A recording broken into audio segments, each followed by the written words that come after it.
ಇಲ್ಲಿ ಯಾವುದೇ ಮುಚ್ಚುಮರೆ ಇಲ್ಲ, ಯಾರನ್ನೂ ಮೆಚ್ಚಿಸುವ ಪ್ರಶ್ನೆ ಇಲ್ಲವೇ ಇಲ್ಲ. ನೇರ ಪ್ರಶ್ನೆ, ನೇರ ಉತ್ತರ. ಇದು ಜನಮನ. ನಾನು ಚಿದಾನಂದ್ ಪಟೇಲ್.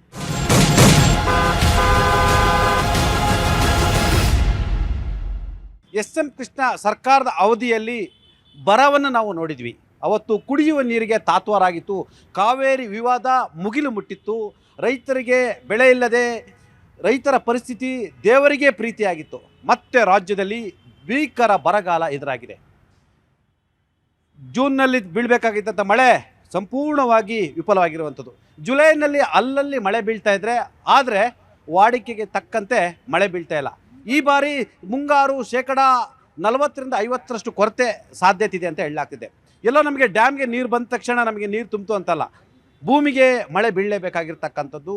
ಇದಕ್ಕೆಲ್ಲ ಕಾರಣ ಅಂತೇಳಿದ್ರೆ ಮಾನವರೇ ಕಾರಣ ಆಗಿರ್ತಕ್ಕಂಥದ್ದು. ಎಲ್ಲ ನಾವು ನಗರ ಪ್ರದೇಶಗಳನ್ನ ಮಾಡ್ತಿದ್ದೀವಿ, ಅಲ್ಲಲ್ಲಿ ಕಾಂಕ್ರೀಟ್ ಕಾಡುಗಳನ್ನ ಮಾಡ್ತಿದ್ದೀವಿ, ಅರಣ್ಯವನ್ನು ನಾಶ ಮಾಡ್ತಾ ಇದ್ದೀವಿ. ಇದೆಲ್ಲದಕ್ಕೂ ಕೂಡ ಮನುಷ್ಯ ಕಾರಣ ಆಗಿರ್ತಕ್ಕಂಥದ್ದು. ಹಾಗಂತ ಸರ್ಕಾರಗಳ ಜವಾಬ್ದಾರಿ ಇಲ್ವಾ? ಬೆಳೆ ವಿಮೆಯನ್ನು ಕೊಡಬೇಕು, ರೈತರಿಗೆ ಬೆಳೆ ಬೆಳಿಲಿಕ್ಕಾಗಲಿಲ್ಲ ಅಂತ ಹೇಳಿದ್ರೆ ಅವರಿಗೆ ಸಬ್ಸಿಡಿಗಳನ್ನು ಕೊಡಬೇಕು, ಒಂದು ವೇಳೆ ಮಳೆ ಬಿದ್ದ ಕಡೆ ರಸಗೊಬ್ಬರವನ್ನು ಕೊಡಬೇಕು, ಬಿತ್ತನೆ ಬೀಜಗಳನ್ನು ಕೊಡಬೇಕು, ಕುಡಿಯುವ ನೀರು ಕೊಡಬೇಕು. ಆದರೆ ಸರ್ಕಾರಗಳು ಇವತ್ತು ಆರಾಮಾಗಿ ಮಲಗಿದ್ದಾವೆ. ಒಂದು ಸರ್ಕಾರ ಆರಾಮಾಗಿ ಮಲಗಿದೆ ಅಂತ ಹೇಳಿದ್ರೆ ವಿಪಕ್ಷ ಏನು ಕೆಲಸ ಮಾಡ್ತಿಲ್ಲ ಅಂತ ಅದರ ಅರ್ಥ. ಟೀಕೆ ಮಾಡ್ತಕ್ಕಂಥ ವಿಪಕ್ಷಗಳು ಸರ್ಕಾರವನ್ನು ಎಚ್ಚರಿಸಿದ್ರೆ ಮಾತ್ರ ಸರ್ಕಾರಕ್ಕೆ ಕೂಡ ಎಲ್ಲ ಒಂದು ಕಡೆ ನಮ್ಮನ್ನು ಪ್ರಶ್ನೆ ಮಾಡಿದ್ದಾರೆ ಅನ್ನೋ ರೀತಿಯಲ್ಲಿ ಎಲ್ಲೊಂದು ಕಡೆ ಎಚ್ಚರಿಕೆಯಿಂದ ಇಡೀ ರಾಜ್ಯದ ಜನರ ಹತ್ರ ಕೆಲಸವನ್ನು ಮಾಡ್ತಾರೆ. ನಾನೊಂದು ಸಣ್ಣ ಎಕ್ಸಾಂಪಲ್ ಕೊಡ್ತೀನಿ. ಎಲ್ಲೆಲ್ಲಿ ಏನೇನು ಪರ್ಸೆಂಟೇಜ್ ಮಳೆ ಕೊರತೆ ಆಗಿದೆ ಅಂತ ಹೇಳಿದರೆ ಇದನ್ನು ನೀವು ಕೇಳಿದರೆ ಬೆಚ್ಚಿ ಬೀಳ್ತೀರಾ. ಕರ್ನಾಟಕದಲ್ಲಿ ಇನ್ನೆಂದು ಕೇಳದ ಅತಿ ದೊಡ್ಡ ಬರಗಾಲ ಆಗುವ ಪರಿಸ್ಥಿತಿ ಇರ್ತಕ್ಕಂಥದ್ದು. ಇಂಥ ಸಂದರ್ಭದಲ್ಲಿ ಸರ್ಕಾರ ಮತ್ತು ಅದು ರಾಜ್ಯ ಸರ್ಕಾರ ಇರ್ಬೋದು, ಕೇಂದ್ರ ಸರ್ಕಾರದ ಎಲ್ಲ ಜವಾಬ್ದಾರಿ ಆಗಿರ್ತಕ್ಕಂಥದ್ದು. ಎಲ್ಲ ಶಾಸಕರುಗಳು ಜನರಿಂದ ಮತ ಹಾಕಿಸಿಕೊಂಡು ಮಜಾ ಮಾಡ್ತಿರ್ತಕ್ಕಂಥ ಎಲ್ಲ ಶಾಸಕರು ಇವತ್ತು ಜನರ ಬಳಿ ಇರಬೇಕು. ಜನರ ಕಷ್ಟ ಕೋಟಲೆಗಳನ್ನು ವಿಚಾರಿಸಬೇಕು. ಮತ್ತು ಸರ್ಕಾರ ಕೂಡ ತನಗೆ ಇಷ್ಟ ಬಂದಂತೆ ನಡೆದುಕೊಳ್ಬಾರ್ದು, ಜನರ ಬಳಿ ಹೋಗಬೇಕು. ಅಧಿಕಾರಿಗಳಿಗೆ ಮೈ ಚಳಿ ಬಿಟ್ಟು ಜನರ ಬಳಿ ಕೆಲಸವನ್ನು ಮಾಡಬೇಕು. ಬರವನ್ನು ಎದುರಿಸಲಿಕ್ಕೆ ಸರ್ಕಾರ ಸಿದ್ಧತೆಯನ್ನು ಮಾಡ್ಕೊಳ್ಬೇಕು. ಹಾಗಂತ ಸರ್ಕಾರ ಸಿದ್ಧತೆಯನ್ನು ಮಾಡ್ಕೊಂಡಿದ್ದ ಕೇವಲ ಸ್ಟೇಟ್ಮೆಂಟಿಗೆ ಸೀಮಿತ ಆಗಿದೆಯಾ? ಕೇವಲ ಅಬ್ಬರಿಸಿ ಬೊಬ್ಬಿರಿದು ಹೇಳಿಕೆ ಕೊಡಲಿಕ್ಕೆ ಈ ಸರ್ಕಾರ ಸೀಮಿತ ಆಗಿದೆಯಾ? ಈ ಎಲ್ಲದ್ರ ಬಗ್ಗೆ ನಾವು ಚರ್ಚೆ ಮಾಡ್ತೀವಿ. ವಿಪಕ್ಷಗಳು ಮಲಗಿದವ, ಅಂಡರ್ಸ್ಟ್ಯಾಂಡಿಂಗ್ ಪಾಲಿಟಿಕ್ಸ್ ಮಾಡ್ತಿದ್ದಾವ, ಅಥವಾ ವಿಪಕ್ಷಗಳಿಗೆ ಎಲ್ಲೊಂದು ಕಡೆ ಹೊಂದಾಣಿಕೆ ಕೊರತೆ ಇದೆಯಾ, ಅಥವಾ ಸರ್ಕಾರ ಕೆಲಸ ಮಾಡ್ತಿದೆಯಾ? ಈ ಎಲ್ಲದ್ರ ಬಗ್ಗೆ ನಾವು ವಿಸ್ತೃತವಾಗಿ ಚರ್ಚೆಯನ್ನು ಮಾಡ್ತೀವಿ. ಅದಕ್ಕೂ ಮೊದಲು ರಾಜ್ಯದಲ್ಲಿ ಬರಗಾಲ ಪರಿಸ್ಥಿತಿ ಯಾವ ರೀತಿ ಇದೆ ಅಂತೇಳಿ ನಾನು ಸಣ್ಣ ಒಂದು ವಿವರಣೆಯನ್ನು ಕೊಡ್ತೀನಿ. ಬರ ಸಿಡಿಲು ಯಾವ ರೀತಿ ರಾಜ್ಯಕ್ಕೆ ಏನು ಬಂದಿದೆ ಅಂತ ಹೇಳಿದ್ರೆ, ವಿಜಯನಗರದಲ್ಲಿ 61% ಮಳೆ ಕೊರತೆ ಎದುರಾಗಿದೆ. ದಾವಣಗೆರೆಯಲ್ಲಿ 47% ಮಳೆ ಕೊರತೆ ಆಗಿದೆ. ಹಾವೇರಿಯಲ್ಲಿ 46% ಮಳೆ ಕೊರತೆ ಆಗಿದೆ. ಗದಗದಲ್ಲಿ 34% ಮಳೆ ಕೊರತೆ ಆಗಿದೆ. ಕಲಬುರಗಿ ಜಿಲ್ಲೆಯಲ್ಲಿ 43% ಮಳೆ ಕೊರತೆ ಆಗಿದೆ. ಯಾದಗಿರಿಯಲ್ಲಿ ಕೂಡ 46% ಮಳೆ ಕೊರತೆ ಆಗಿದೆ. ಇನ್ನು ಬಿತ್ತನೆ ವಿಚಾರಕ್ಕೆ ಸಂದ್ಬಿಟ್ರೆ ಅಂದರೆ ನಮ್ಮ ಈ ದೇಶದ ಬೆನ್ನೆಲುಬು ರೈತ ಬೆಳೆದ್ರೆ ತಾನೇ ನಾವು ರಿಯಲ್ ಎಸ್ಟೇಟ್ ಮಾಡ್ತಕ್ಕಂಥದ್ದು, ಅಥವಾ ಎಂಜಿನಿಯರು, ಡಾಕ್ಟ್ರು, ಆಸ್ಪತ್ರೆ, ಕಾರು, ಬಾರು ಎಲ್ಲವೂ ಅಲ್ವಾ? ರೈತ ಬೆಳಿಲೇ ಇಲ್ಲ ಅಂದರೆ, ಅನ್ನ ಕೊಡಲಿಲ್ಲ ಅಂತ ಹೇಳಿದ್ರೆ 1 kg ಅಕ್ಕಿಗೆ 1,000 ರೂಪಾಯಿ ಆಗುತ್ತೆ. ಯಾರೋ ಶ್ರೀಮಂತರು ರಿಯಲ್ ಎಸ್ಟೇಟ್ ಮಾಡ್ತಕ್ಕಂಥವ್ರು, ದೊಡ್ಡ ಶ್ರೀಮಂತ ರಾಜಕಾರಣಿಗಳಿಗೆ ಅವ್ರಿಗೆ 1,000 ಏನು 10,000 ಕೊಟ್ಟು ಆದರೂ 1 kg ಅಕ್ಕಿ ತೆಗೆದುಕೊಳ್ತಾರೆ. ಆದರೆ ಬಡಬಗ್ಗರ ಪರಿಸ್ಥಿತಿ ಏನು ನಿಮಗೆ ಗೊತ್ತಿರಲಿ. ಬಳ್ಳಾರಿಯಲ್ಲಿ ಬಿತ್ತನೆ ಗುರಿ ಇರ್ತಕ್ಕಂಥದ್ದು 1,59,546 ಹೆಕ್ಟೇರ್. ಆದರೆ ಬಿತ್ತನೆ ಪ್ರಮಾಣ ಆಗಿರ್ತಕ್ಕಂಥದ್ದು ಎಷ್ಟು ಹೇಳಿ? 39,043 ಹೆಕ್ಟೇರ್. ಅಲ್ಲಿಗೆ ಬಿತ್ತನೆ ಪ್ರಮಾಣ ಎಷ್ಟು ಕಡೆ ಆಗಿರೋದು ಹೇಳಿ? 24%. ಅಂದರೆ ಅಲ್ಲಿ ರೈತ ಏನು ಮಾಡಬೇಕು? ಆತ್ಮಹತ್ಯೆ ಮಾಡ್ಕೋಬೇಕಾ? ಇಂಥ ಸಂದರ್ಭದಲ್ಲಿ ಸರ್ಕಾರ ಏನು ಮಾಡಬೇಕು? ಪ್ಯಾಕೇಜನ್ನು ಘೋಷಣೆಯನ್ನು ಮಾಡಬೇಕು. MLAಗಳಲ್ಲಿ ಇರಬೇಕು, ರೈತರ ಕಷ್ಟ ಸುಖಗಳನ್ನು ಕೇಳಬೇಕು. ಅದು ಬಿಟ್ಟು ನೀವು ವಿಧಾನಸೌಧದಲ್ಲಿ ಕೂತ್ಕೊಂಡು ರಾಜಕೀಯ ಮಾಡ್ಕೊಂಡು ಹೇಳಿಕೆಯನ್ನು ಕೊಡ್ತಾ ಇದ್ದರೆ ರೈತರ ಪರಿಸ್ಥಿತಿ ಏನಾಗಬೇಕು? ಹೌದಲ್ವಾ? ಇನ್ನು ನಿಮಗೆ ಚಿತ್ರದುರ್ಗ ಬಿತ್ತನೆ ಗುರಿ ಇರೋದು ಎಷ್ಟು ಗೊತ್ತಾ? 3,17,000 ಹೆಕ್ಟೇರ್. ಆಗಿರೋದು ಎಷ್ಟು ಹೇಳಿ? ಕೇವಲ 49,553 ಹೆಕ್ಟೇರ್ ಮಾತ್ರ ಬಿತ್ತನೆ ಆಗಿರ್ತಕ್ಕಂಥ. ಅಂದರೆ ಕೇವಲ 15% ಮಾತ್ರ ಈ ಬಾರಿ ಚಿತ್ರದುರ್ಗದ ರೈತ ಬೆಳೆಯನ್ನು ಬೆಳೀತಿದ್ದಾನೆ. 15%. ಅದು ಕೂಡ ಅವನಿಗೆಲ್ಲ ಬೋರ್ ಇರ್ತಕ್ಕಂಥದ್ದು ಅಥವಾ ಟ್ಯಾಂಕರ್ಗಳಿಂದ ತಂದು ವ್ಯವಸ್ಥೆ ಮಾಡ್ಕೊಂಡಿರ್ತಕ್ಕಂಥದ್ದು. ಕೇವಲ 15%. ಅಂದರೆ ಭಯ ಆಗುತ್ತೆ. 85% ನಿಮಗೆ ಬಿತ್ತನೆ ಆಗಿಲ್ಲ. ಇನ್ನು ಹಾವೇರಿ ಬಿತ್ತನೆ ಗುರಿ 3,28,000 ಹೆಕ್ಟೇರು. ಅಲ್ಲಿ ಆಗಿರ್ತಕ್ಕಂಥದ್ದು 3,06,000 ಹೆಕ್ಟೇರು. ಒಟ್ಟಾರೆ 90% ಬೆಳೆ ಒಣಗ್ತಾ ಇದೆ. ಇನ್ನು ಗದಗದಲ್ಲೂ ಕೂಡ ಬಿತ್ತನೆ ಪ್ರಮಾಣ ಆಗಿರ್ತಕ್ಕಂಥದ್ದು 2,34,000 ಹೆಕ್ಟೇರ್. 75% ಬೆಳೆ ಒಣಗ್ತಾ ಇದೆ. ವಿಜಯಪುರದಲ್ಲಿ ಬಿತ್ತನೆ ಗುರಿ 7,00,000 ಹೆಕ್ಟೇರ್. ಆದರೆ ಆಗಿರ್ತಕ್ಕಂಥದ್ದು 2,00,000 ಹೆಕ್ಟೇರ್. ಒಟ್ಟಾರೆ 29% ಬೆಳೆ ಒಣಗ್ತಿದೆ. ಅಂದರೆ ರಾಜ್ಯದ ಒಟ್ಟಾರೆಯ ಪರಿಸ್ಥಿತಿ ಹೇಳ್ತೀನಿ. ಮಲೆನಾಡು ಭಾಗದಲ್ಲಿ ಈ ಜುಲೈನಲ್ಲಿ ಒಂದಷ್ಟು ಮಳೆ ಬರ್ತಿದೆ, ಒಂದಷ್ಟು ಆಶಾದಾಯಕ ಇರ್ತಕ್ಕಂಥದ್ದು. ಆದರೆ ಕಳೆದ ಬಾರಿ ಮಳೆಗಿಂತಲೂ 60% ಮಳೆ ಕಡಿಮೆ ಆಗಿರ್ತಕ್ಕಂಥದ್ದು. ಇನ್ನು ಮಧ್ಯ ಕರ್ನಾಟಕ ಇರ್ಬೋದು, ಹಳೆ ಮೈಸೂರು ಭಾಗ ಇರ್ತಕ್ಕಂಥದ್ದು, ಉತ್ತರ ಕರ್ನಾಟಕ ಇರ್ತಕ್ಕಂಥದ್ದು, ಕಿತ್ತೂರು ಕರ್ನಾಟಕ ಇರ್ತಕ್ಕಂಥದ್ದು, ಅಥವಾ ಕಲ್ಯಾಣ ಕರ್ನಾಟಕ ಎಲ್ಲ ಬಹುತೇಕ ಮಳೆ ಕಡಿಮೆ ಆಗಿರ್ತಕ್ಕಂಥದ್ದು. ಇಂಥ ಸಂದರ್ಭದಲ್ಲಿ ಏನು ಮಾಡಬೇಕು? ಸರ್ಕಾರಗಳ ಜವಾಬ್ದಾರಿಗಳು ಏನು ಹೇಳಿ? ಸರ್ಕಾರಗಳು ಜನರ ಬಳಿ ಇರಬೇಕು, ಆಯಿತಾ? ರೈತನ ಕಣ್ಣರಿಸುವ ಕೆಲಸವನ್ನು ಮಾಡಬೇಕು, ಮತ್ತು ಒಂದಷ್ಟು ಸಬ್ಸಿಡಿಗಳನ್ನು ಕೊಡಬೇಕು, ಪ್ಯಾಕೇಜ್ಗಳನ್ನ ಕೊಡಬೇಕು, ಕುಡಿಯೋ ನೀರಿಗೆ ವ್ಯವಸ್ಥೆಯನ್ನು ಮಾಡಬೇಕು. ನೀವು ಎಲ್ಲ ಒಂದು ಕಡೆ AC ಕಾರಲ್ಲಿ ಓಡಾಡ್ಕೊಂಡು ವಿಧಾನಸೌಧದಲ್ಲಿ ಭಾಷಣ ಮಾಡ್ಕೊಂಡು ಬೈಟ್ ಕೊಡ್ಕೊಂಡಿದ್ರೆ ಏನೋ ರೈತನ ಪರಿಸ್ಥಿತಿ ಸರಿಯಾಗಲ್ಲ. ಹಾಗಂತ ವಿಪಕ್ಷಗಳೇನು ಮಾಡಬೇಕು? ಸರ್ಕಾರ ಅಲ್ಲಿಗೆ ಹೋಗೋಕ್ಕಿಂತ ಮೊದಲೇ ವಿಪಕ್ಷಗಳು ಹೋಗಿ ಸರ್ಕಾರಕ್ಕೆ ಚಾಟಿ ಬೀಸಬೇಕು. ಆದರೆ ವಿಪಕ್ಷಗಳೇನಾಗಿದೆ? ಒಳ್ಳೆಯ ಸ್ಟೇಟ್ಮೆಂಟ್, ಪೇಪರ್ ಟೈಗರ್ಗಳಾಗಿದೆ. ಸ್ಟೇಟ್ಮೆಂಟ್ ಕೊಡೋಕ್ಕೆ ಮಾತ್ರ ಸೀಮಿತ ಆಗಿದ್ದಾರೆ. ಈ ರಾಜ್ಯದ ರೈತರ ಪರವಾಗಿ ವಿಪಕ್ಷಗಳು ಸರಿಯಾಗಿ ಬೆನ್ನಿಗೆ ನಿಂತಿಲ್ಲ. ಆಡಳಿತ ಪಕ್ಷ ಕೂಡ ಎಲ್ಲ ಒಂದು ಕಡೆ ಸರಿಯಾಗಿ ಸ್ಪಂದಿಸ್ತಿಲ್ಲ ಅಂತ ಹೇಳ್ತಿರ್ತಕ್ಕಂಥ. ನಿಮಗೆ ಗೊತ್ತಿಲ್ಲ, ಈ ರಾಜ್ಯದಲ್ಲಿ ಕೃಷಿ ಸಚಿವರೇ ಇಲ್ಲ, ಗೊತ್ತಾ? ಇವತ್ತು ರಾಜ್ಯದಲ್ಲಿ ಇಂಥ ಬರ ಪರಿಸ್ಥಿತಿ, ಈ ರಾಜ್ಯದಲ್ಲಿ ಕೃಷಿ ಸಚಿವರಿಲ್ಲ ಅಂತೇಳಿ ನಿಮಗೆ ಗೊತ್ತಿರ್ತಕ್ಕಂಥದ್ದು. ಹಾಗಾದರೆ ಪರಿಸ್ಥಿತಿ ಏನು? ವಿಪಕ್ಷಗಳ ಜವಾಬ್ದಾರಿ ಏನು? ಸರ್ಕಾರ ನಿಜವಾಗ್ಲೂ ಕೂಡ ಬರ ನಿರ್ವಹಣೆಯಲ್ಲಿ ಸಕ್ಸಸ್ ಆಗಿದೆಯಾ, ಅಥವಾ ಏನು ಜನರ ಬಳಿ ಇದೆಯಾ? ಈ ಎಲ್ಲದ್ರ ಬಗ್ಗೆ ನಾವು ವಿಸ್ತೃತವಾಗಿ ಚರ್ಚೆ ಮಾಡೋಣ. ಈ ಸರ್ಕಾರ ಬರ ನಿರ್ವಹಣೆಯನ್ನು ಮಾಡ್ತಾ ಇದೆಯಾ, ಅಥವಾ ಕೇವಲ ಹೇಳಿಕೆಗಳಿಗೆ ಮಾತ್ರ ಸೀಮಿತ ಆಗಿದೆಯಾ? ಸರ್, ನೀವು ಇಷ್ಟೊತ್ತು ಹೇಳಿದ್ರಿ, ಎಲ್ಲ ಕೇಳಿಸ್ಕೊಂಡ್ವಿ. ನೀವು ಹೇಳಿದ್ರಲ್ಲಿ ವಾಸ್ತವ ಎಷ್ಟಿದೆ ಅದನ್ನು ಒಪ್ಕೊತೀವಿ. ಸರ್ಕಾರ ಜನಪರವಾದಂಥ ಸರ್ಕಾರ ಮಾಡಬೇಕು ಅಂತಲೇ ಕಾಂಗ್ರೆಸ್ ಸರ್ಕಾರ, ಜನರ ಆಶೀರ್ವಾದದೊಂದಿಗೆ ಬಂದಿದ್ದೆ ಕಾಂಗ್ರೆಸ್ ಸರ್ಕಾರ. ನೀವೇನು ಹೇಳಿದ್ರಿ, ಈ ಬರ ಪೀಡಿತ ಆಗಿದ್ದೇನಕ್ಕೆ? ಪ್ರಕೃತಿ ವಿಕೋಪದಿಂದ. ಇದು ಯಾರೋ ಒಬ್ಬರು ಕಾಂಗ್ರೆಸ್ ಅವ್ರು ಮಾಡಿದ್ದಲ್ಲ, BJP ಅವ್ರು ಮಾಡಿದ್ದಲ್ಲ, JDS ಅವ್ರು ಮಾಡಿದ್ದಲ್ಲ. ಈ ಬರ ಪರಿಸ್ಥಿತಿಯಲ್ಲಿ ಒಂದು ಆಡಳಿತ ಮಾಡ್ತಿರುವಂಥ ಕಾಂಗ್ರೆಸ್ ಸರ್ಕಾರ ಏನು ಮಾಡಬೇಕು ಅದನ್ನೆಲ್ಲ ಮಾಡ್ತಾ ಇದೆ. ನೀವು ಒಂದು ಚೀಟಿ ಇಟ್ಕೊಂಡು ಹೇಳಿದ್ರಿ ಎಲ್ಲೆಲ್ಲಿ ಎಷ್ಟೆಷ್ಟು ಬೆಳೆ, ಎಷ್ಟೆಷ್ಟು ನಾಟಿ ಮಾಡಿದ್ದಾರೆ, ಎಷ್ಟು ಮಳೆ ಆಗಿದೆ, ಎಷ್ಟು ಮಳೆ ಕಮ್ಮಿ ಆಗಿದೆ ಅಂತ. ಈಗಿನ ವಾಸ್ತವಾಂಶ ಏನು ಅಂತಂದರೆ, ಜಲಾಶಯಗಳಲ್ಲಿ ನೀರಿನ ಮಟ್ಟ ಏರ್ತಾ ಇದೆ. ಈಗ ನಮ್ಮ ಸ್ಟ್ಯಾಟಿಸ್ಟಿಕ್ಸು ಇವತ್ತಿಂದೆ ಫ್ರೆಶ್ ಸ್ಟ್ಯಾಟಿಸ್ಟಿಕ್ಸು, ಅರ್ಥ ಆಯ್ತಾ? ನೀವು ಹೂಳು ಎತ್ತಿಲ್ಲ, ತುಂಗಭದ್ರಾ ಹೂಳು ಯಾರು ಎತ್ತಿದೆ? ನಿಮ್ಮ ಸರ್ಕಾರ ಬಂದಾಗಲೂ ಎತ್ತಿಲ್ಲ. BJP ಎತ್ತಿದ್ದೀರಾ? JDS ಅವರಿದ್ರು, ನೀವು ಎತ್ತಿದ್ರಾ? ಎಲ್ಲ ಭಾಷಣಕ್ಕೆ ಸೀಮಿತ ಆಗಿದ್ದಾರೆ. ನಿಮ್ಮದು ಕೂಡ ನಿಮ್ಮನೆ ಕಾವಲು ಇದೆಯಲ್ಲ, ತೂತ ಬಿದ್ದಿದೆ. ಸರ್, ನೀವು ಹೇಳಿದ್ದು ಕರೆಕ್ಟು. ನೀವು ಹೇಳಿದ ಸ್ಟ್ಯಾಟಿಸ್ಟಿಕ್ಸು ಇವತ್ತಿಂದೆ, ನಾನು ಹೇಳ್ತಾ ಇರೋ ಸ್ಟ್ಯಾಟಿಸ್ಟಿಕ್ಸು ಇವತ್ತಿಂದೆ. ಕೊಡಗು ಭಾಗದಲ್ಲಿ ಏನು ಈ ಕಾವೇರಿ ನದಿ ಪಾತ್ರದಲ್ಲಿ ಏನು ಹೇಳಿದೆ, ಮಲೆನಾಡು ಭಾಗದಲ್ಲಿ ಅಂತ ಹೇಳಿದೆ ನಾನು. ಅದು ಮಲೆನಾಡು ಭಾಗಕ್ಕೆ ಬರುತ್ತೆ.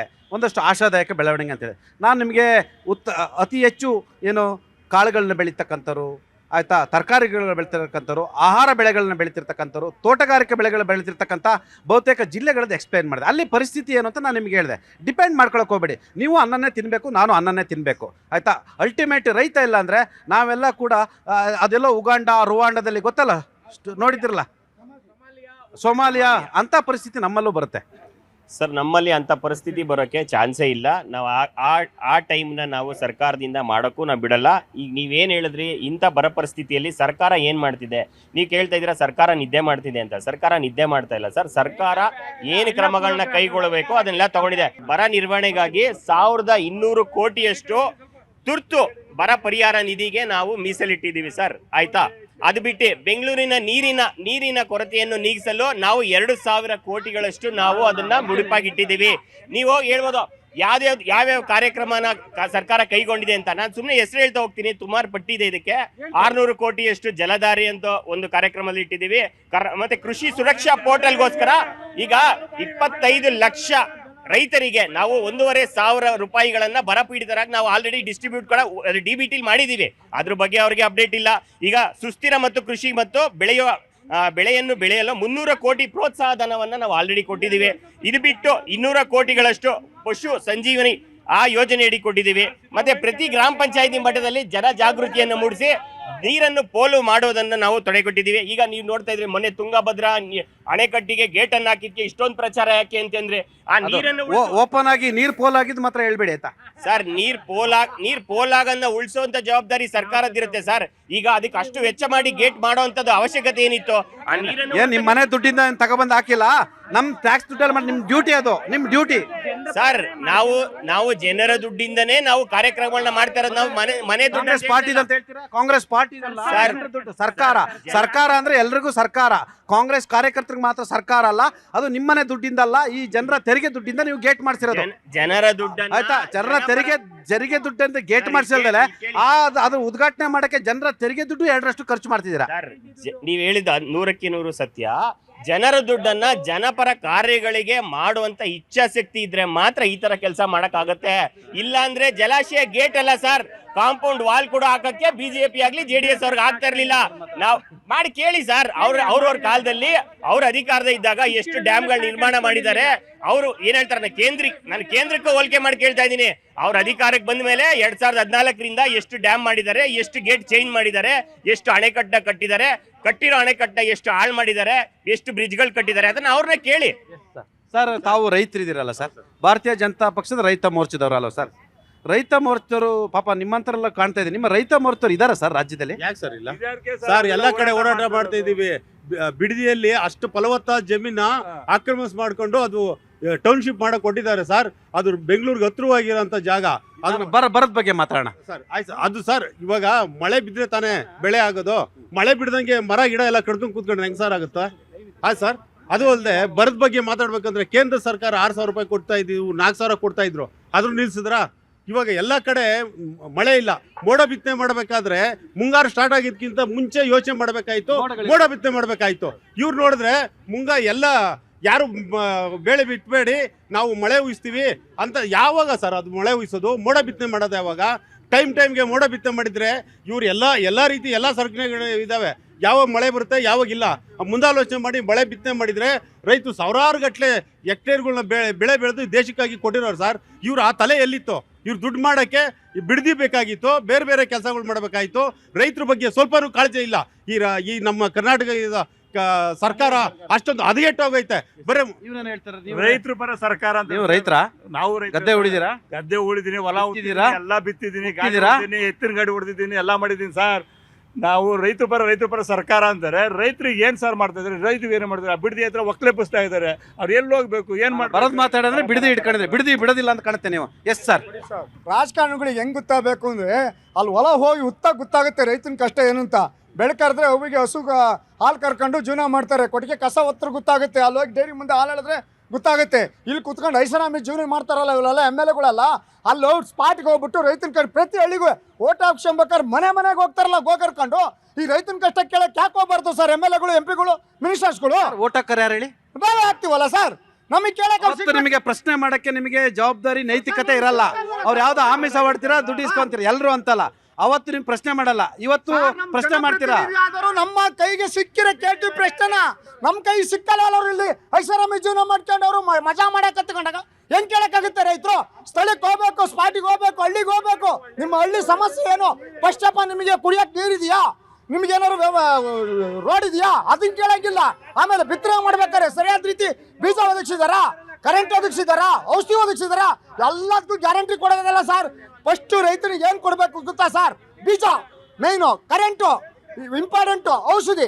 ಈ ಮೂರಕ್ಕೆ ಕರೆಕ್ಟ್ ರೈತಗೆ ಸವಲತ್ತು ಕೊಟ್ಟರೆ ರೈತ ಅವರು ದೇಶದ ಬೆನ್ನೆಲ್ಲ ತಿನ್ನಕ್ಕೆ ಅನ್ನ ದುಡ್ಡು ಕೊಡ್ತಾನೆ. ಈ ಒಂದು ಇನ್ಕ್ಲೂಡ್ ನಾನು ರೈತ ಆಗಿರೋದಕ್ಕೆ ಹೇಳ್ತಾರೆ. ರೈತನ ಕಷ್ಟ ಏನು ಅನ್ನೋದು ಗೊತ್ತಾಗಬೇಕು. MLAಗಳು, MP ಗಳಿಗೂ, ಮುಖ್ಯಮಂತ್ರಿಗಳಿಗೂ ಗೊತ್ತಾಗಬೇಕು ರೈತ ಏನು ಅನ್ನೋದು. ಇಲ್ಲಿ ಕುತ್ಕೊಂಡು ನಾನು ರೈತ ನಮಗೆ ಅಂತ ಪಾಚ್ ಕೊಡೋದಲ್ಲ ಸರ್. ಅಲ್ಲಿ ಹೋಗ್ಬಿಟ್ಟು ರೈತನ ಕಷ್ಟ ಏನು ಅನ್ನೋದನ್ನ ಹಳ್ಳಿಗೆ ಹೋಗಿ ಸ್ಪಾಟಿಗೆ ಹೋಗಿ ಅದನ್ನ ಹೇಳ್ಬೇಕು ತಿಳ್ಕೊಂಡು. ನಿಮ್ಮ ಕಾಳಜಿಗೆ ನಾನು ಧನ್ಯವಾದ ಹೇಳ್ತಿದ್ದೇನೆ. ಇದು ನಿಮ್ಮ ಬಿಜೆಪಿ MLAಗಳಿಗೂ ಮತ್ತು ಅಪೋಸಿಷನ್ ಲೀಡರ್ಗಳಿಗೂ ಈ ಮಾತು ಬರಬೇಕು ಸರ್. ನಾನು ಪಕ್ಷಾತೀತ ಮಾತಾಡ್ತಾ ಇದ್ದೀನಿ ಸರ್.